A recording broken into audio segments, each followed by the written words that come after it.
The blood dripped onto the wooden floor of the kitchen, each drop a testament to hours of labor that had started before dawn and would not end until long past sunset. Josephine Ashford was 21 years old, though her hands looked decades older, cracked and bleeding from scrubbing the same stone floors 3 times that day, because her stepmother claimed she could still see dirt in the corners. The ranch house outside San Diego, California, was sprawling and beautiful, perched on a hillside overlooking valleys that stretched toward the distant ocean. But Josephine had not seen the view in months. She had been too busy working. Her father had died 2 years ago in 1876, leaving everything to his second wife, Margaret, who had wasted no time in transforming Josephine from daughter to servant. The staff had been dismissed one by one, their wages supposedly too expensive, though Margaret still managed to afford new dresses from San Francisco and regular shipments of French perfume.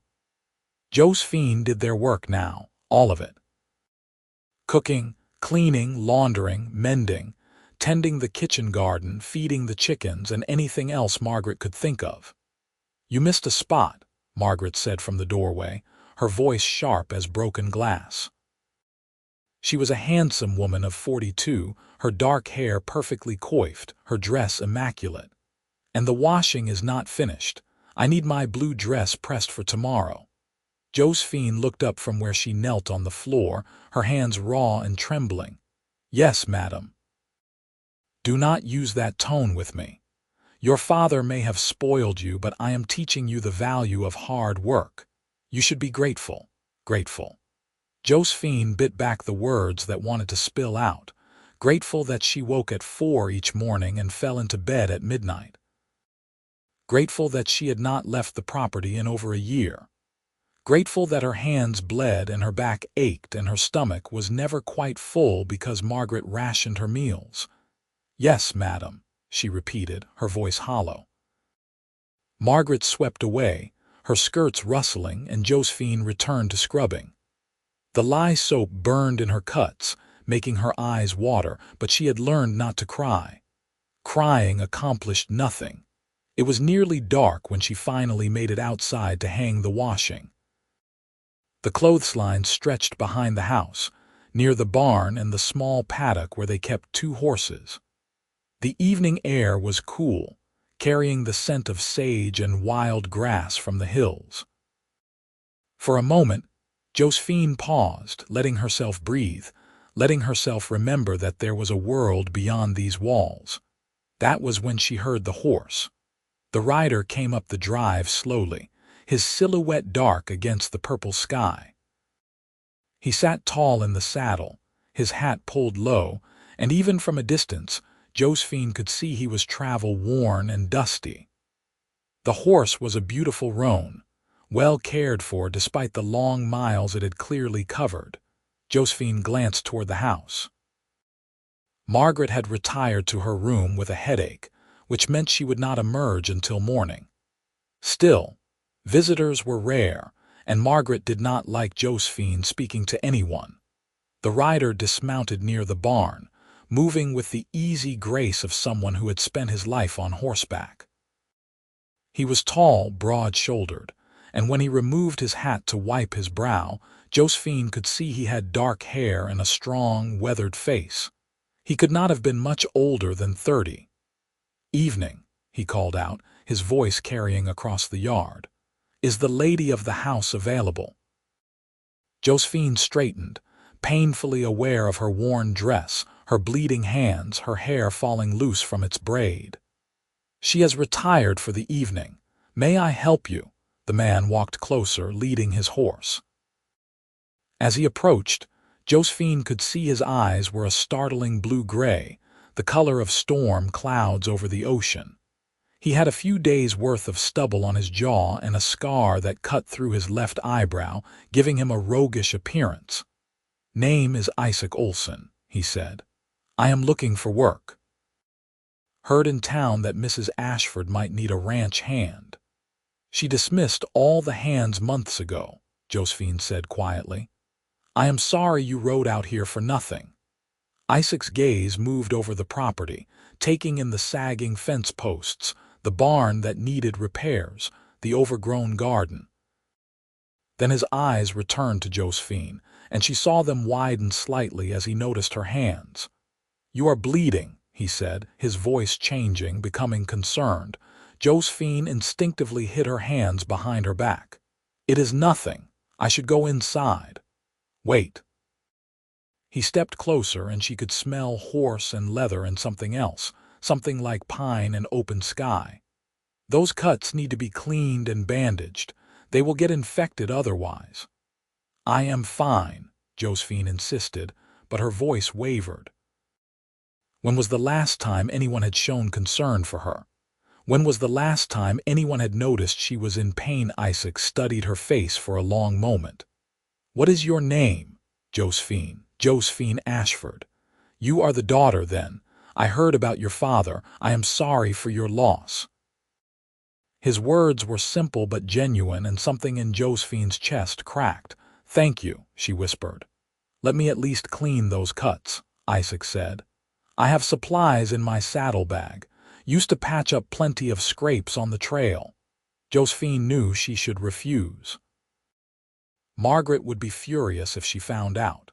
But the pain in her hands was making her dizzy, and there was something about this stranger that made her feel, for the first time in 2 years, like maybe she was not entirely alone.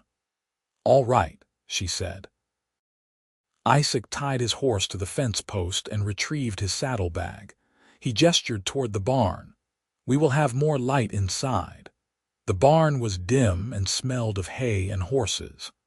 Isaac lit a lantern that hung near the door, casting warm light across the space. He found an overturned crate and nodded for Josephine to sit. She did, watching as he knelt in front of her.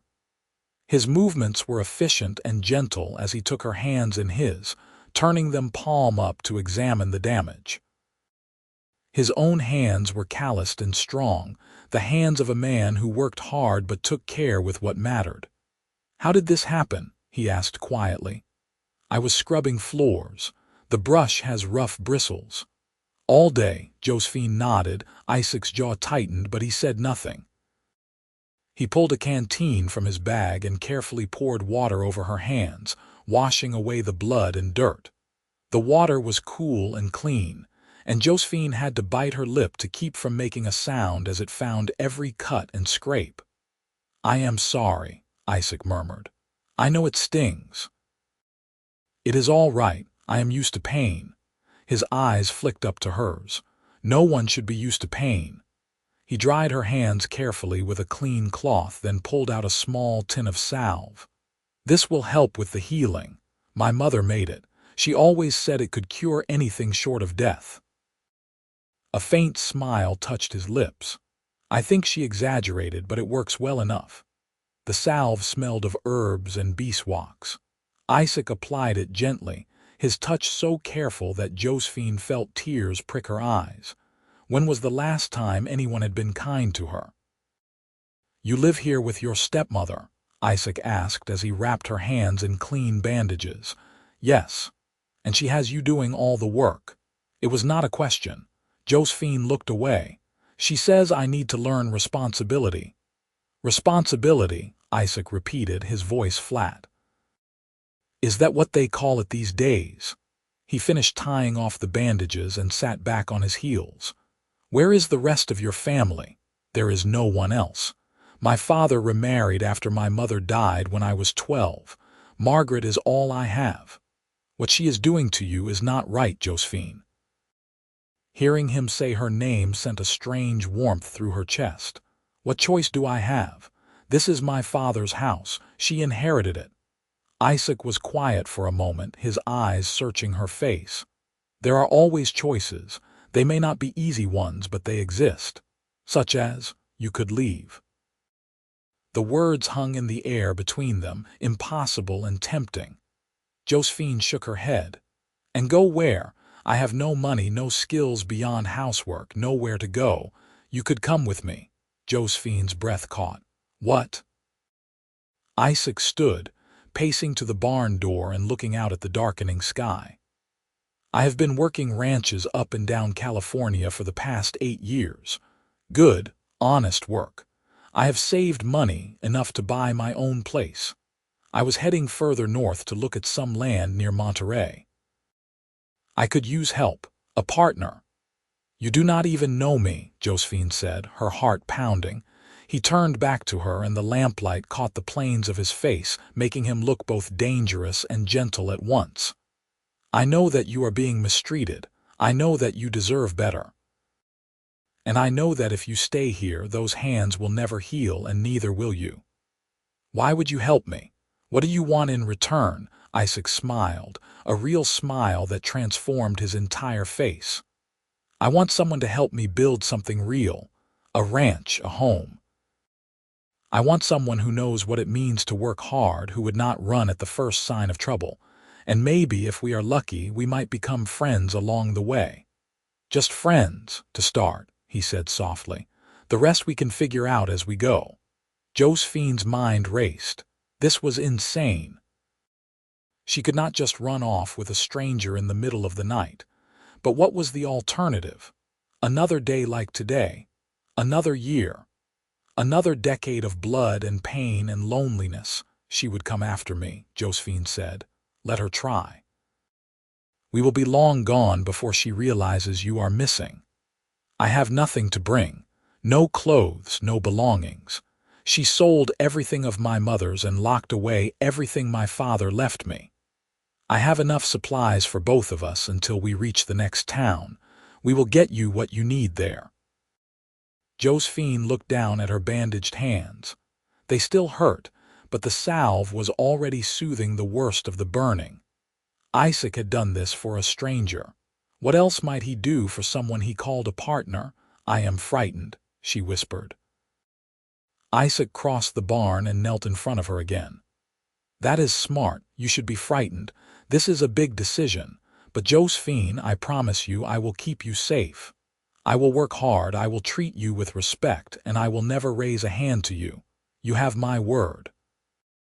She looked into his storm-cloud eyes and saw nothing but sincerity. When would we leave? Tonight? Now? Before your stepmother wakes and finds a way to stop you? What if I cannot do it? What if I am not strong enough? Isaac reached out and gently touched her cheek, his calloused fingers surprisingly tender. You have survived this long under conditions that would break most people. You are stronger than you know. Josephine took a shaky breath. This was crazy. This was the most reckless thing she had ever considered. And yet, for the first time in 2 years, she felt a flicker of something that might have been hope. All right, she said. I will go with you. Isaac's face broke into a grin. You will not regret this, I swear it. I need to get a few things from my room. Small things, quiet. Be quick and careful. I will get the horses ready. Josephine slipped back into the house, her heart hammering so hard she thought it might burst through her chest. The house was dark and quiet, Margaret's snores echoing from her bedroom. Josephine crept up the stairs to her tiny room in the attic, barely more than a closet. She had so little. A change of clothes, a photograph of her parents on their wedding day, a locket her mother had given her. She wrapped them in a shawl and hurried back down the stairs, freezing when a floorboard creaked under her foot. Margaret's snoring stopped. Josephine held her breath, pressed against the wall, waiting. After what felt like an eternity, the snoring resumed. She exhaled slowly and continued down, out the back door, across the yard to where Isaac waited with both horses saddled. Ready? He asked quietly. Josephine looked back at the house one last time. It had been her prison for 2 years, but it had also been her childhood home, the place where her father had taught her to read, where her mother had sung her to sleep. Leaving felt like saying goodbye to all of that forever, but maybe that was necessary. Maybe she could not move forward until she let go of the past. Ready, she said. Isaac helped her mount the second horse, a gentle mare with kind eyes. He swung up onto his roan and led the way down the drive, moving quickly but quietly. They did not speak until they were a mile away, the ranch house nothing but a distant shadow against the stars. "How are you feeling?" Isaac asked, bringing his horse alongside hers, terrified, excited, like I might be sick. He laughed, a warm sound that echoed in the night. "That sounds about right. When I left my family's farm in Oregon to come to California, I felt the same way, but I never regretted it, not once." "Tell me about Oregon," Josephine said, wanting to focus on something other than the enormity of what she had just done. As they rode through the night, Isaac talked. He told her about growing up on a small farm outside Portland, the youngest of 4 brothers. His parents were Norwegian immigrants who had crossed the country in search of land and opportunity. He spoke of harsh winters and endless rain, of learning to ride before he could read, of leaving home at 22 to find his own path. "Why California?" Josephine asked. "The weather, for one," Isaac said with a grin. "And the opportunities. This state is still growing, still wild. A man can make something of himself here if he works hard enough. I have been working toward buying my own land for years now. I finally have enough saved." "And you are willing to share that with a stranger?" Isaac was quiet for a moment. "You are not a stranger anymore." "And truth be told, Josephine, I have been alone for a long time. It gets tiring. The idea of building something with someone else, of having a partner and maybe a friend, that sounds better than going it alone." They rode until dawn began to paint the sky pink and gold. Isaac led them to a small grove of oak trees near a creek, a sheltered spot where they could rest. "We will stop here for a few hours," he said. "Let the horses drink and graze, get some sleep ourselves. We will push on this afternoon." Josephine dismounted, her legs trembling from hours in the saddle. She was not used to riding and every muscle ached. Isaac noticed her wince and steadied her with a hand on her elbow. "It gets easier," he promised. "Give it a few days." He unsaddled the horses and set up a simple camp, pulling bedrolls from his pack and starting a small fire to brew coffee. Josephine watched, feeling useless with her bandaged hands. "Can I help?" she asked. "Just rest. Your hands need time to heal." "I am not accustomed to resting." Isaac glanced at her, his expression softening. "I know. But you are going to have to learn. I meant what I said, Josephine. This is a partnership. I am not looking for a servant or someone to do all the work while I take it easy. We will share the load, both of us." "That is not how things usually work." "Then maybe it is time for things to work differently." He poured coffee into 2 tin cups and handed her one. It was strong and bitter but hot, and Josephine wrapped her sore hands around the cup gratefully. They sat by the fire in comfortable silence, watching the sun rise over the California hills. "What is the land like in Monterey?" Josephine asked. "Beautiful. Rolling hills, oak trees, good grazing land, close enough to the ocean that the weather stays mild." "I saw a property last year when I was working up that way. 50 acres with a small house and a barn. The owner wanted to sell, but I did not have enough money saved yet. I wrote to him last month and he said it is still available. It sounds perfect. I hope so. I have been dreaming about it for a long time." Josephine studied Isaac in the morning light.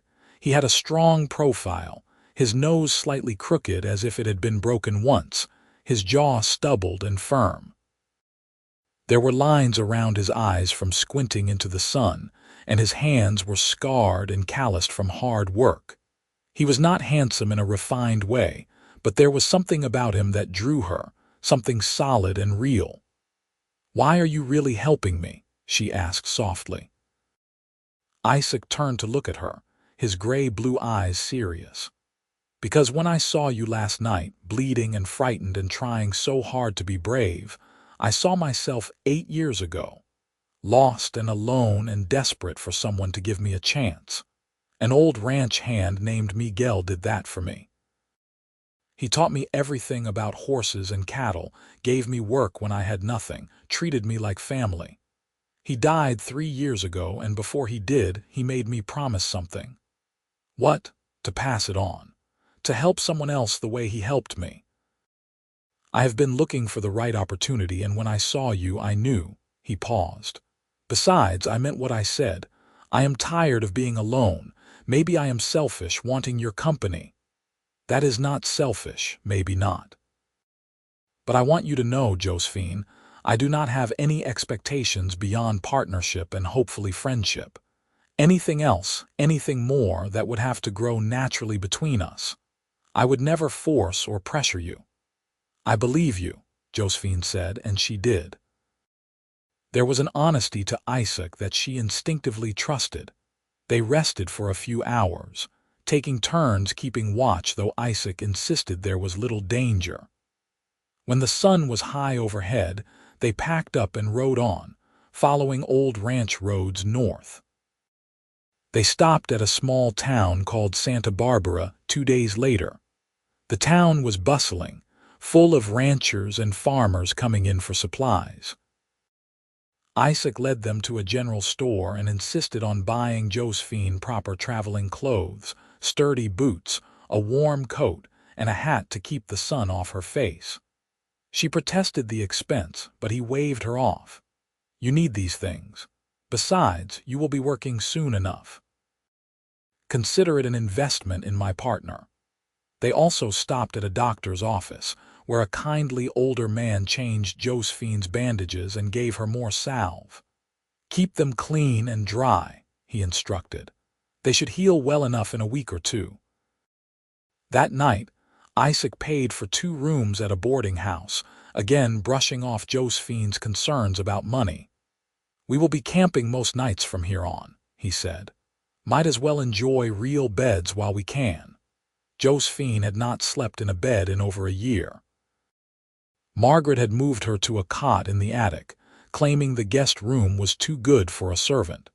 She lay in the soft mattress that night, clean and fed and safe, and cried for the first time since her father died. They were not sad tears exactly.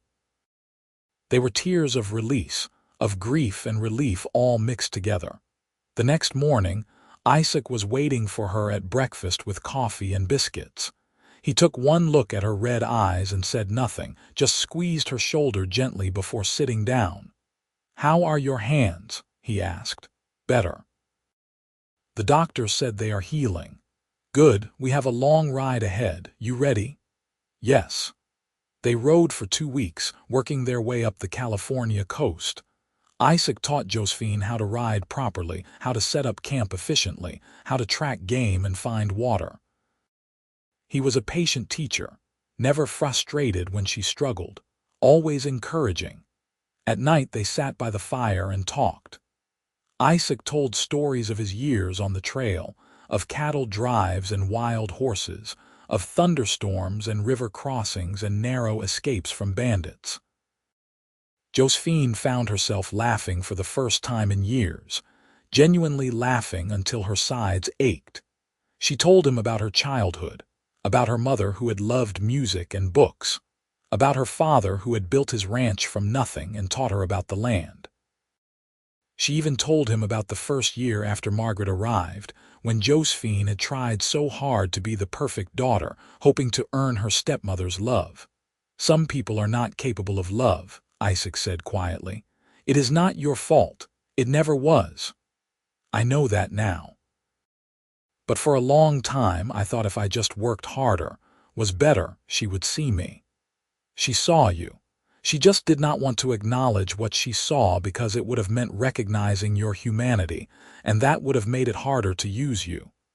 The insight startled Josephine. You are very wise, Isaac laughed. Not wise, just experienced in being disappointed by people, but that makes it sweeter when you find the good ones. Have you found many good ones? A few. Miguel was one. There was a woman I knew in Bakersfield, a widow named Rosa who ran a boarding house. She treated everyone with kindness, no matter who they were, and now you. Me. You are a good one, Josephine, I can tell. She felt warmth spread through her chest. You are too, Isaac. As the days passed, Josephine found herself watching Isaac more, the way he moved confident and graceful. The way he cared for the horses, talking to them gently as he brushed them down. The way he always made sure she had enough to eat, even if it meant he went with less. The way he looked at her when he thought she was not watching, something soft and wondering in his expression. She was falling for him. It was terrifying and exhilarating, this feeling blooming in her chest like a wildflower after rain. She did not know what to do with it. They reached Monterey on a clear autumn morning, the air cool and smelling of salt and pine. The town was larger than Josephine had expected, busy with sailors and merchants and families. Isaac led them through the streets to a land office, where he inquired about the property he had written about. The O'Malley place, the clerk said, nodding. 50 acres, 5 miles east of town. Still available. You want to see it? We do. The clerk gave them directions, and they rode out of town into rolling hills covered in golden grass and twisted oak trees. In the distance, Josephine could see the blue shimmer of the ocean. It was the most beautiful place she had ever seen.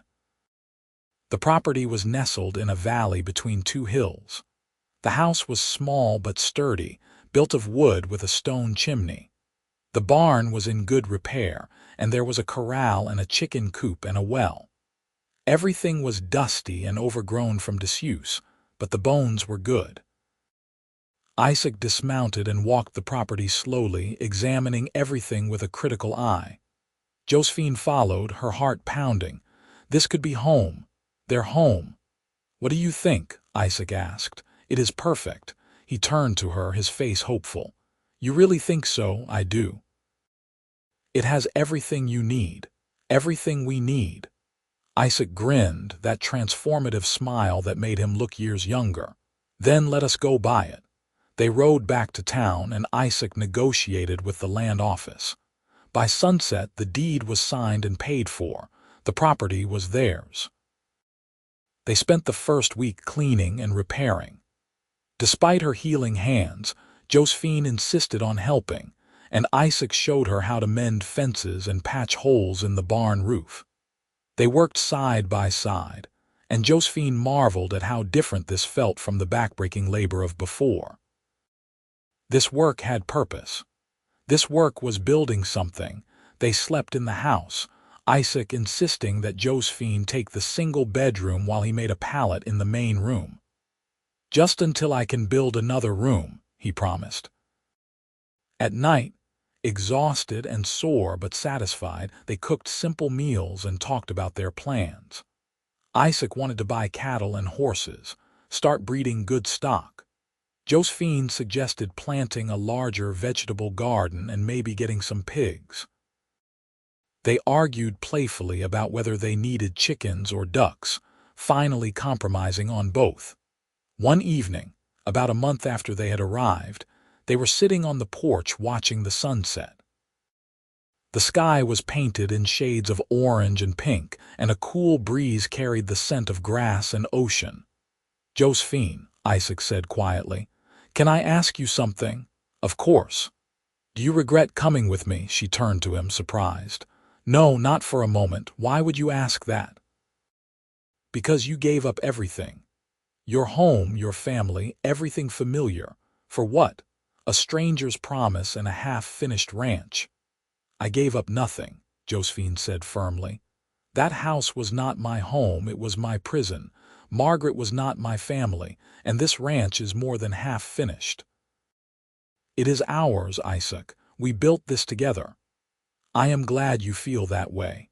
He hesitated, then reached out and took her hand, careful of the scars that still marked her palms. Because I need to tell you something. What? I am falling in love with you. Josephine's breath caught. She had known, or at least hoped, but hearing the words still sent her heart racing. I did not plan this, Isaac continued. I meant it when I said I had no expectations. But spending every day with you, working beside you, talking to you, learning who you are, I cannot help it. You are strong and kind and brave, and you make me laugh, and when I think about the future now, I cannot imagine it without you. Isaac, Josephine whispered. You do not have to say anything back, he said quickly. I just needed you to know. And I need you to know that it does not change anything. This is still your home, whether you feel the same or not. Josephine turned to face him fully, setting down her cup. Do you remember that first night in the barn when you asked why I should trust you? I do. I have been asking myself that question every day since. Why did I trust a stranger? Why did I risk everything on someone I barely knew? She took a breath. I think it is because some part of me recognized you. Like I had been waiting my whole life for someone exactly like you to walk into that yard. Isaac's eyes widened. Josephine. I am falling in love with you too, she said, the words tumbling out in a rush. Maybe I have been since that first night. I just did not know how to say it, or if I should, or if it was real or just gratitude. But it is real, Isaac. When I am with you, I feel safe and seen and valued. You make me want to believe in good things again. Isaac pulled her into his arms, and Josephine went willingly, burying her face in his chest. He smelled like leather and hay and something uniquely him, and she breathed it in like a prayer. I will spend the rest of my life making sure you never regret this, Isaac said into her hair. I promise. I already do not regret it. He pulled back just enough to cup her face in his hands. Can I kiss you, please? The kiss was gentle at first, tentative, both of them learning the shape and taste of each other. Then it deepened, becoming something more urgent, more real. Josephine felt like she was falling and flying at the same time, her whole body alight with sensation. When they finally broke apart, both breathing hard, Isaac rested his forehead against hers. That was worth waiting for. Josephine laughed breathlessly. It was. They sat on the porch until the stars came out, wrapped in each other's arms, talking about everything and nothing. The future spread out before them, full of possibility. The next morning, Isaac rode into town to see the local preacher. He returned at midday, grinning like a fool. Josephine Ashford, he said, dropping to one knee right there in the yard. I know I already told you I love you, and I know we have only known each other a short time, but I have never been more certain of anything in my life. Will you marry me? Josephine laughed, tears streaming down her face. Yes, yes, of course. They were married the following week in a simple ceremony at the church in Monterey. A few neighbors attended, people they had met while buying supplies and establishing themselves. It was small and quiet and absolutely perfect. Their wedding night was tender and sweet. Isaac was gentle, patient, making sure Josephine felt safe and cherished. Afterward, they lay tangled together in the bed, the moonlight streaming through the window. I never thought I could be this happy, Josephine whispered. Neither did I, Isaac said, kissing her temple. But here we are. Here we are. They settled into married life with surprising ease. Isaac was true to his word about partnership, never expecting Josephine to do more than her share. They worked the ranch together, rising early to feed the animals and tend the land, working through the day side by side. Isaac bought a small herd of cattle and some horses, and Josephine planted a garden that flourished in the California sun. In the evenings, they would cook dinner together, then sit on the porch and watch the sunset. Sometimes they talked, sometimes they simply enjoyed the comfortable silence. Isaac taught Josephine to play poker, and she taught him the songs her mother used to sing. They laughed more than Josephine had thought possible, finding joy in the smallest things. Winter came gently to Monterey, bringing rain but not the harsh cold of more northern climates. They spent cozy evenings by the fire, Isaac reading aloud from books they borrowed from the town library while Josephine mended clothes or knitted. One night in January, as 1879 dawned, Josephine realized her monthly courses were late. She waited another week to be sure, then told Isaac over breakfast, "I think I might be with child." Isaac dropped his fork, his eyes going wide. "Truly, I think so. I will go to the doctor to be certain, but yes." He was out of his chair in an instant, pulling her into his arms and spinning her around. "This is wonderful, amazing. We are going to have a baby," Josephine laughed, holding onto him. "We are." The doctor confirmed it the next day. The baby would arrive in late summer. Isaac immediately began planning, talking about adding another room to the house, buying a cradle, making sure they had everything they needed. His excitement was infectious, and Josephine found herself caught up in it, imagining their future child, a little boy or girl with Isaac's eyes and her stubborn streak. The pregnancy was not easy. Josephine suffered from morning sickness that lasted well into the afternoon, and as the months passed, her back ached and her ankles swelled. But Isaac was attentive and caring, taking over more of the heavy work, bringing her cool water and rubbing her feet in the evenings. "You are doing something miraculous," he told her. "The least I can do is make you comfortable." Their son was born on a hot August day in 1879. The labor was long and difficult, and there were moments when Josephine thought she might not survive. But Isaac was there the whole time, holding her hand, wiping her brow, murmuring encouragement. When the baby finally arrived, squalling and red-faced, Isaac cut the cord with shaking hands. The midwife cleaned the baby and placed him in Josephine's arms. "He is perfect," Josephine breathed, staring down at the tiny face. "He is," Isaac agreed, his voice choked with emotion. "What should we name him?" They had discussed names for months but never settled on anything. Now, holding their son, Josephine knew. "Thomas, after your father." Isaac's eyes filled with tears. "You are sure?" "I am sure." Thomas Olsen was a healthy, happy baby with his father's blue-gray eyes and his mother's dark hair. He was also loud, demanding, and utterly beloved. Isaac was a devoted father, waking in the night to help with feedings, carrying Thomas in a sling while he worked during the day, talking to him constantly even though the baby could not possibly understand. "He needs to hear words," Isaac explained when Josephine teased him about it. "How else will he learn to talk?" Life fell into a new rhythm. The ranch continued to thrive, their herd growing, their reputation for quality stock spreading. They hired a young man named Daniel to help with the heavy work, giving them more time to focus on their family. When Thomas was 2, Josephine discovered she was pregnant again. Their daughter, Emma, was born in the spring of 1882, a tiny thing with dark hair and a surprisingly strong grip. Thomas was fascinated by his baby sister, constantly wanting to help to hold her, to show her his toys. "Gentle," Josephine reminded him constantly. "She is very small." "I am gentle, Mama," Thomas insisted, patting Emma's head carefully. The years passed in a blur of happy chaos.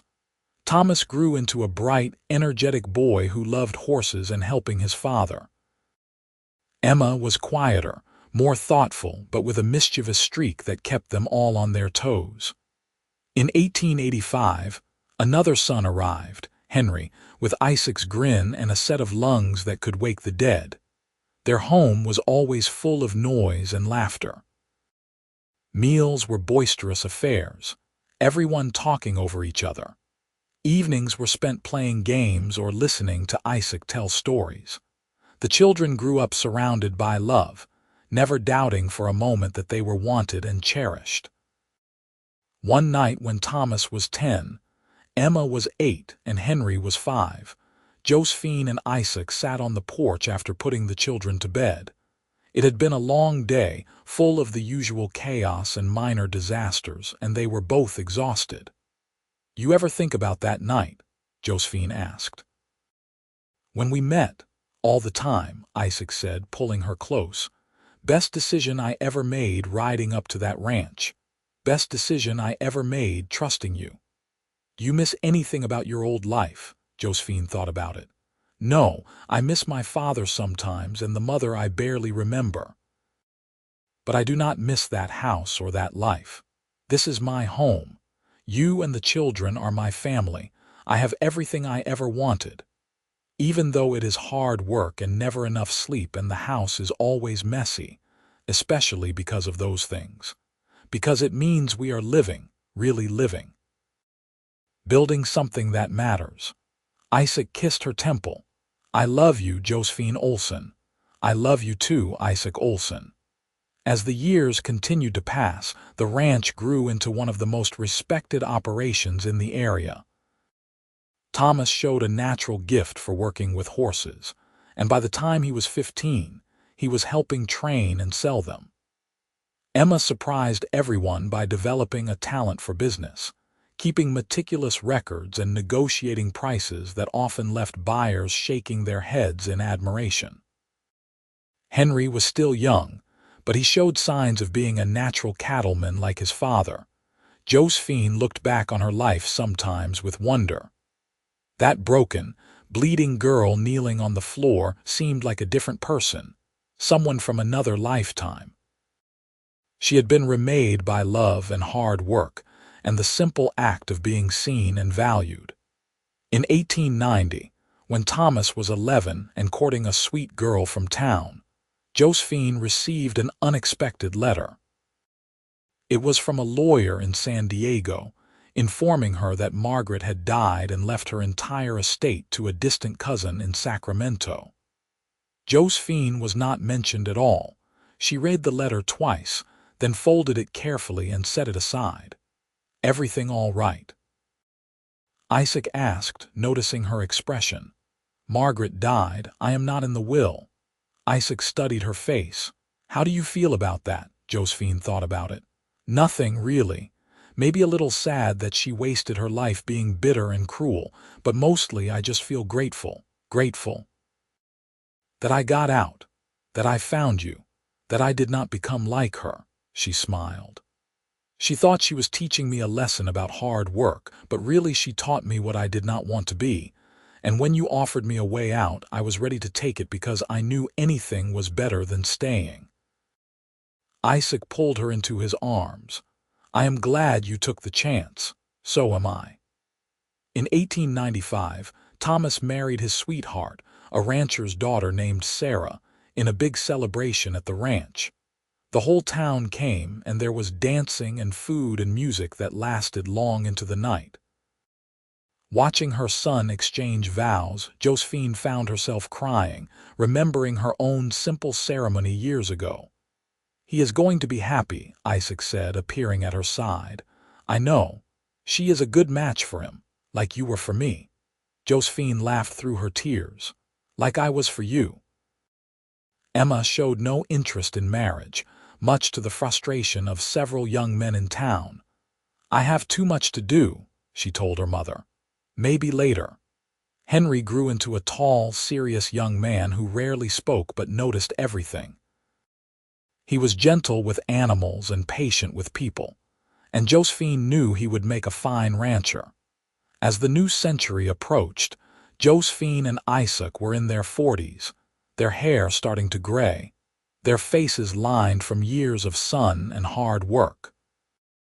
But they were healthy and happy, surrounded by family and friends. One evening in 1899, as they sat on the porch watching the sunset, a sight they had shared thousands of times, Josephine said, Do you ever wish you had done something different, gone somewhere else? Isaac shook his head. Never. This life, this place, you and the children, this is everything I ever wanted. More than I ever dared hope for. Even on the hard days, especially on the hard days, because we face them together. Josephine leaned into him, comfortable and content. I never thanked you properly, you know. For what? For seeing me. For bandaging my hands and offering me a way out. For giving me a life worth living. Isaac turned her face to his eyes serious. You gave me just as much. I was lonely and aimless, working toward some vague future that did not mean anything.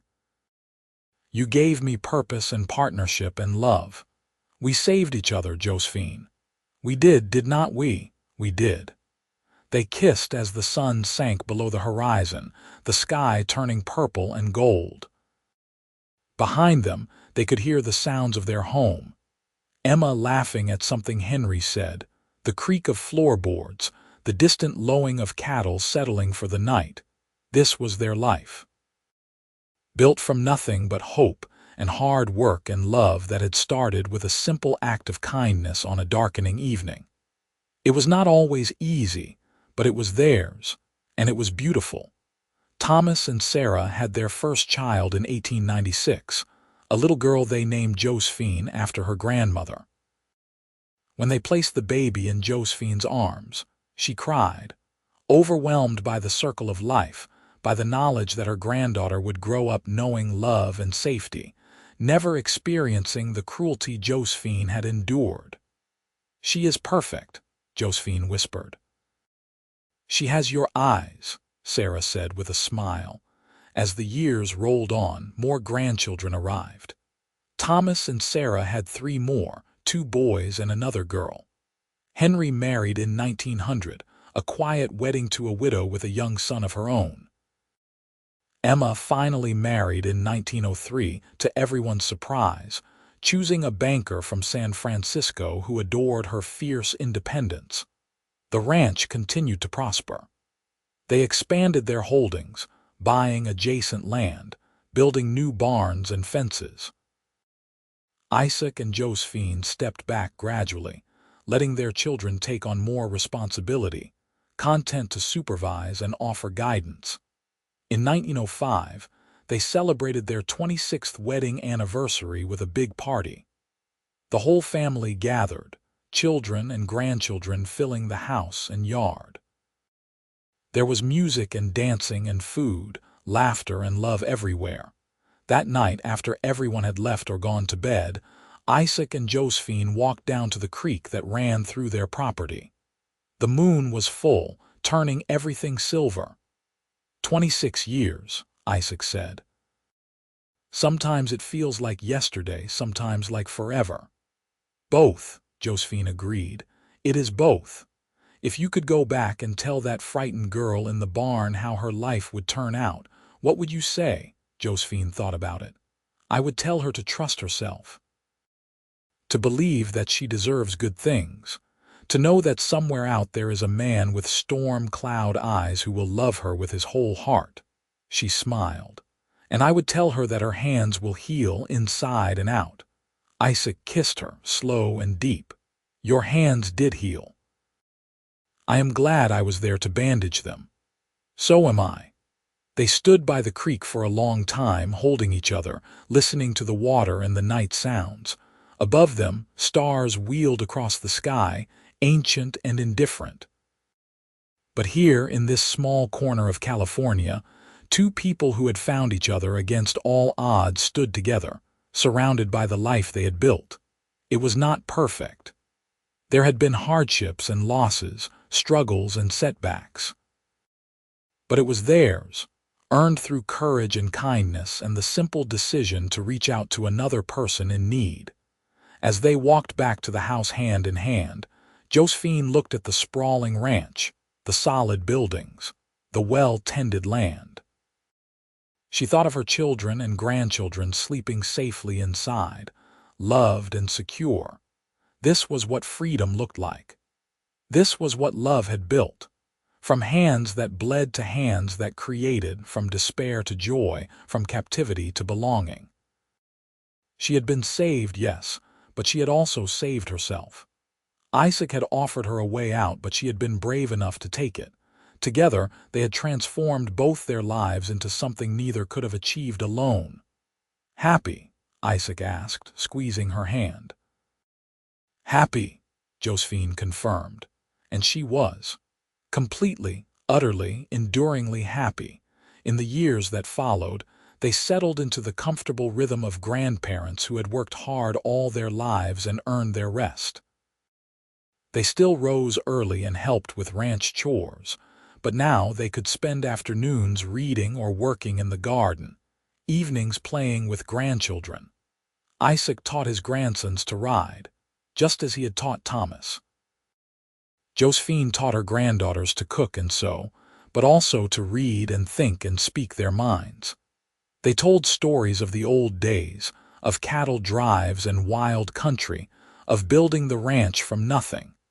But they never spoke about how they had met, not in detail. That story was theirs alone, private and precious. The children just knew that Papa had offered Mama a job, they had fallen in love, and here they all were.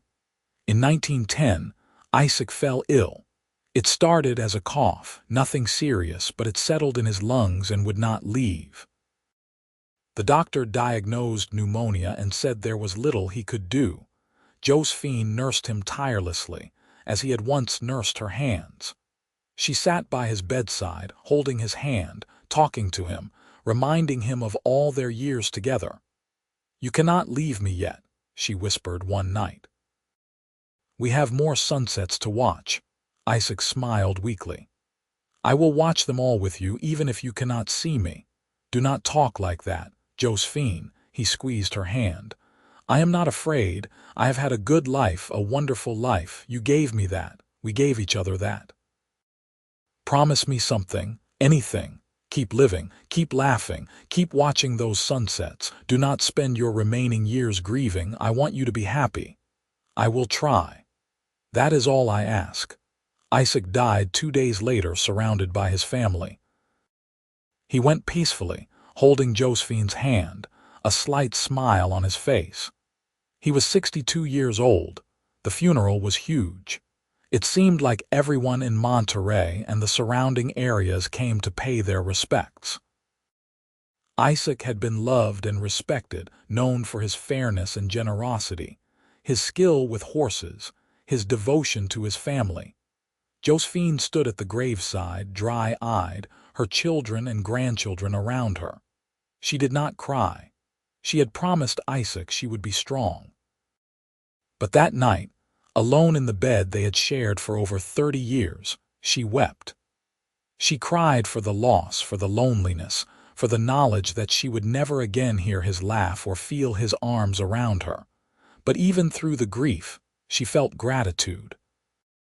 How many people got to experience a love like theirs? How many people found their soulmate and got to spend 3 decades building a life together? She had been blessed, extraordinarily blessed, and she would not dishonor that by falling apart. In the months that followed, Josephine continued to run the ranch with her children's help. She found solace in work, in the rhythms of the land, in watching her grandchildren grow. She missed Isaac every single day, but she also felt his presence in the ranch they had built, in the values they had instilled in their children, in the love that continued to ripple outward. She kept her promise. She kept living, kept laughing, kept watching the sunsets. And sometimes, when the light hit just right, she could swear she saw Isaac sitting beside her on the porch, his storm cloud eyes twinkling, his hand reaching for hers. In 1915, at the age of 60, Josephine gathered her family for a special dinner. Thomas was now 46, running the ranch with Emma's business acumen and Henry's steady hand. There were 12 grandchildren and 2 great-grandchildren, with more on the way. After the meal, Josephine stood, and the room fell quiet. "I want to tell you a story," she said. "The story of how your grandfather and I really met." She told them everything. About Margaret, about the blood and the pain, about Isaac riding up in the twilight and bandaging her hands. About the decision to leave, the journey north, the leap of faith that had changed everything. When she finished, there were tears in many eyes. "Why did you never tell us before?" Emma asked. "Because it was ours, a private thing, but you are all grown now, and I want you to understand something important." Josephine looked around at her family. "Your grandfather saved me, yes. But I also saved myself. I made the choice to leave, to trust, to hope. That is what I want you to remember, that you always have choices even when it does not feel like it, that kindness matters, that love is worth fighting for. Thomas stood and hugged his mother. Thank you for telling us. Thank you for listening.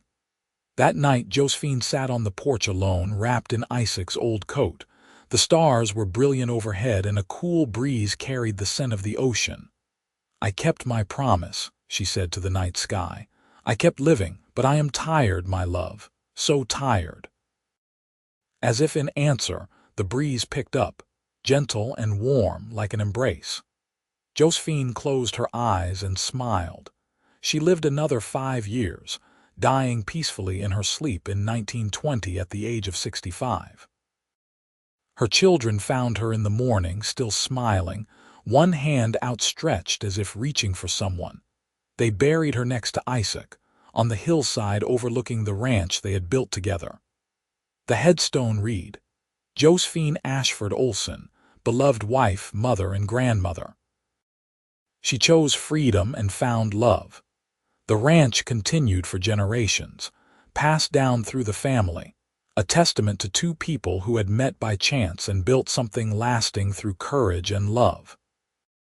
And on quiet evenings, ranch hands swore they could see two figures sitting on the old porch, watching the sunset, hands clasped together, eternal and at peace.